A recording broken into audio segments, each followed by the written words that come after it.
to you, Sam. Thank you, Ben, and we'll stay with that story as the investigations continue and the expected arraignment. At the same time, a section of Mount Kenya MPs who support the Kenya Kwanza administration have condemned what they term as reckless and selfish politics behind the recent wave of violence that rocked parts of central Kenya. Meeting in Naivasha today, the legislators under the Mount Kenya Parliamentary Caucus are calling for thorough investigations into the recent violent demonstrations in the region that left scores dead and property worth millions of shillings destroyed. Melita Oletenges has more.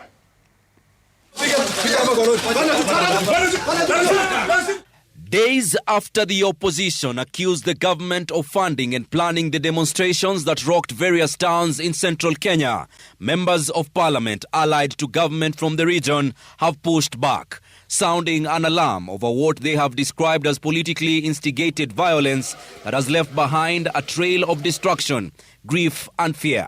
The violence and the mayhem witnessed in parts of our region recently have been instigated by reckless, selfish politics.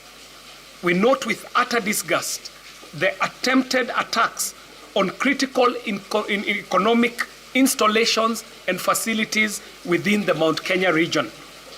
These very deplorable acts of arson and looting have destroyed businesses that our people rely on, complicating the problem of youth unemployment and discouraging the much-needed investment in our region. They insist the mayhem seen in parts of Mount Kenya was not spontaneous, but planned and executed by individuals seeking to destabilize the country for personal or political gain.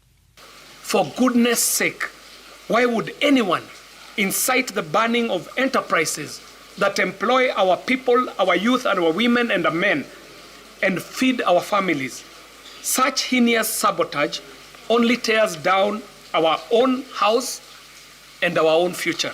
They reiterated their commitment to unity and development, pledging to continue working with the national government to deliver jobs, lower the cost of living, and uplift communities across the mountain region. The MPs are now demanding swift and impartial investigations into the violence, urging authorities to arrest not just the perpetrators, but also the financiers and political instigators without exception. We demand thorough investigations into the chaos that led to the loss of lives and destruction of property. Those directly responsible for the violence must be arrested and prosecuted to the full extent of the law.